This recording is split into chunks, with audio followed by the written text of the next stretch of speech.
झारखंड के विद्यार्थियों को जोहार। जय झारखंड। मैं यहाँ बात करने आया हूँ झारखंड के स्थानीय नीति और मूल निवासी के लिए। यहाँ पे देखिए जो गजट पेश किया गया है नियुक्ति नियमावली को लेके, वो मेरे अनुसार, मैं व्यक्तिगत तौर पे अपना राय देना चाहता हूँ कि वे मूल निवासी के लिए काफ़ी अच्छा है।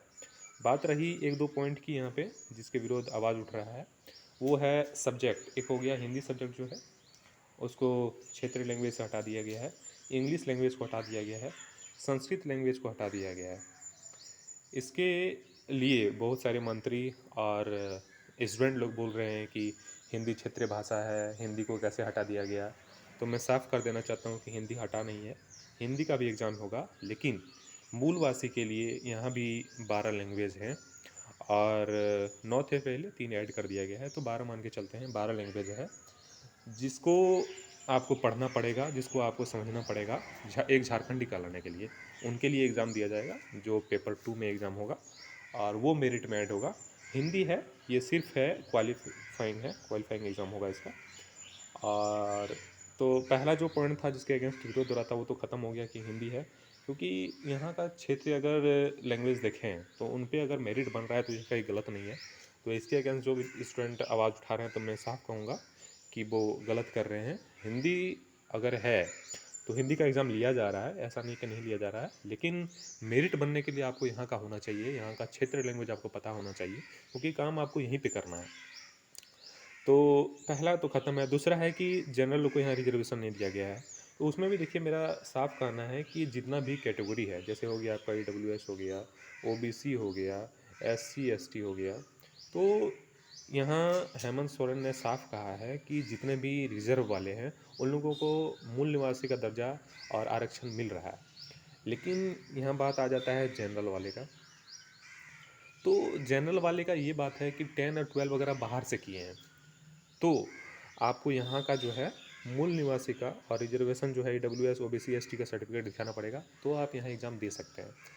मैं इसको भी सही ठहराऊँगा, क्योंकि अगर आप 8 लाख इनकम ईडब्ल्यूएस बनवाने के लिए होता है, अगर आप 8 लाख से ज़्यादा इनकम वाले हैं तो किसी भी एंगल से नहीं लगता है कि आप जनरल में आते हैं, आप तो इकोनॉमी में आते हैं, वीकर सेक्शन में आते हैं, इकोनॉमी वीकर सेक्शन में आते हैं।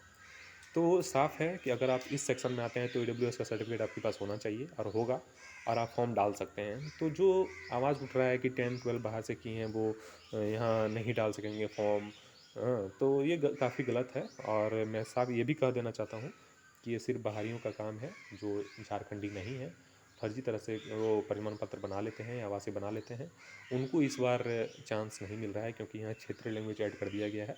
और दूसरा जो है मैट्रिक इंटर जो बाहर से किए हैं उनको जनरल में यहाँ फाइट नहीं करने दिया जाएगा। ये काफ़ी सही निर्णय है। बच्चों यहाँ के काहे ऐसे कर रहे हैं, उनको किस लिए कर रहे हैं उनको समझ में नहीं आ रहा है, या वे समझ नहीं पा रहे हैं यहाँ के रूल को, ये भी उनको समझ में नहीं आ रहा है। और इस पर बरगलाने का सबसे ज़्यादा काम यहाँ बाहरी लोग कर रहे हैं। वही लोग ऐसा ऐसा बात बोल दे रहे हैं ताकि यहाँ के बच्चे भी नासमझ बन जाएं और भड़क जाएं। मैं साफ कह देता हूँ कि यहाँ झारखंडी को कोई प्रॉब्लम नहीं होने वाला है इस नियमावली से। और रही बात अगर इससे अच्छा नियमावली कोई बनता है तो 1932 होगा, इससे अच्छा मेरे अनुसार, मैं व्यक्तिगत राय दे रहा हूँ, 1932 बनेगा, जो यहाँ पे झारखंड में संभव नहीं है। और अगर 1932 नहीं बनेगा तो अभी जो फिलहाल नियोजन नीति है, इससे अच्छा नियोजन नीति कुछ नहीं हो सकता है, मैं साफ कह देता हूँ। और रही बात यहाँ एक लैंग्वेज पेपर की, तो कुछ डिस्ट्रिक्ट वाले जो हैं वो लैंग्वेज के लिए मांग कर रहे हैं।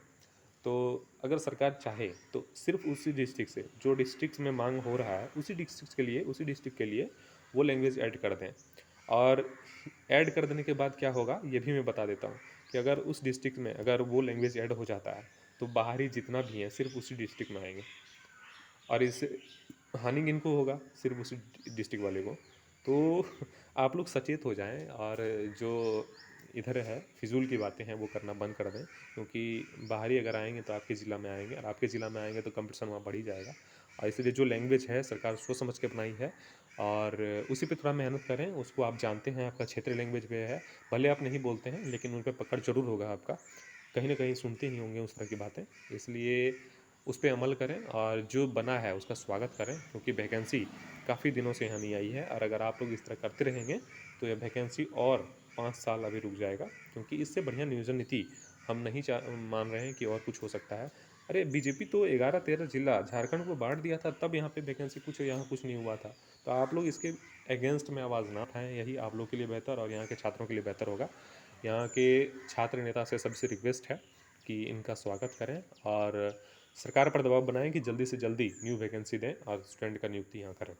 बाकी आपका विचार क्या है आप हमको बता सकते हैं, लेकिन मेरा विचार जो था वो हम बता दिए कि इससे बढ़िया नियोजन और झारखंड में नहीं बन सकता है और ना ही कभी बनने वाला है। धन्यवाद। अगर वीडियो अच्छा लगे तो सब्सक्राइब